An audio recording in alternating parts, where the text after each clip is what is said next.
الله يحرقك، الله يحرقك يا بعيدة. طلع علينا طنط إلهام الدبابة، مدام دبابة. مش عارفة كانوا بيكرموها في المومس الفاضلة ولا كانوا بيكرموها في ايه. طلعت تقول لنا ايه، انا مش عارفة افرح عشان اهل فلسطين بيتبانوا. يا جماعة الحل بسيط، الحل بسيط يا جماعة، حل الدولتين.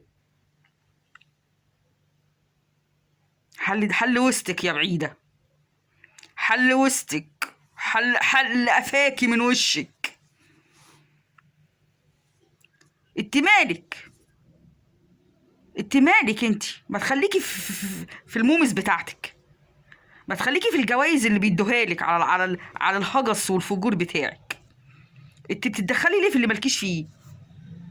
احب اقول لحضرتك ان هما مش عايزين الحل البسيط بتاعك، هما مش عايزين حل الدولتين، هما مش عايزين حل الدولتين، هما عايزين الدول العربية كلها. ولا انت مش عارفة، ولا انت عارفة وعاملة عبيطة، ولا انت هبلة، ولا انت ايه بالظبط؟ انت ما تعرفيش ان هما بيدرسوا لعيالهم في المدارس الأطفال الصغيرين إن الدول العربية كلها ليهم؟ ما تعرفيش إن طلع وزير النهاردة منهم وسمى دول بالاسم ومن ضمنها بلدك، إن هم عايزين يحتلوها وهيحتلوها؟ بيقول إحنا مش عايزين نحتل، بيقول إحنا هنحتل الدولة الفلانية والفلانية ومن ضمنها دولتك بلدك يا مدام دبابة، يا اللي عايزة تحاربي بلادي.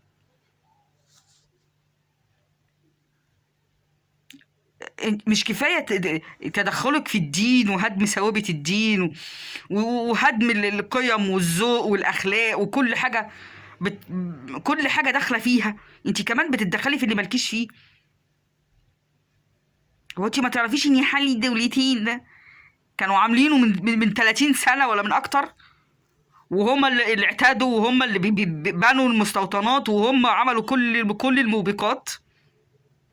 ما تعرفيش ان نتيجة حل الدولتين اللي هم عملوها من قبل انت ما تقوليها بيجي اكتر من 30 سنة، خلى الفلسطيني مش عارف يعيش حياته وبقى يتدبح ويتقتل بيوته بتروح منه واهله بيتحبسوا وبيعتقلوا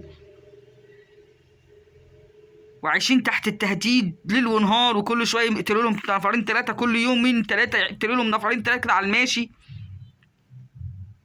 ده الحل اللي انت عاوزاه؟ ما تعرفيش انه من الحل الدولتين دولت كان انتهاكات المسجد الاقصى وكل المحرمات كانوا بيعملوها فيهم؟ ما نفعتش حل الدولتين ما نفعتش. امال هم عملوا كده ليه؟ عشان دول لا عهد لهم، دول لا عهد لهم، ومهما قلتي ومهما انت حاولتي تراضيهم مش هيرضوا.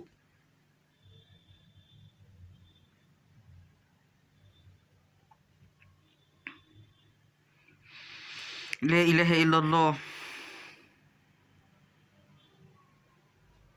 دول لا يرقبوا فيكم الا ولا ذمه. ما تتدخليش في اللي مالكيش فيه. وطلعوا الفلسطينيات خدوك غسيل ومكوى، مسحوا بيك الارض، الله اكبر عليهم. دول ناس احرار، ناس اشراف، ناس ما بيبيعوش القضيه. مش زيك تبيعي ابوكي عشان خاطر الفن. منك لله، منك لله، بتتدخلي في كل حاجه ويا ريتك بتتدخلي بالحسنى. اللي بتبوظي كل حاجه جميله، بتبوظي كل حاجه وبتشوهيها.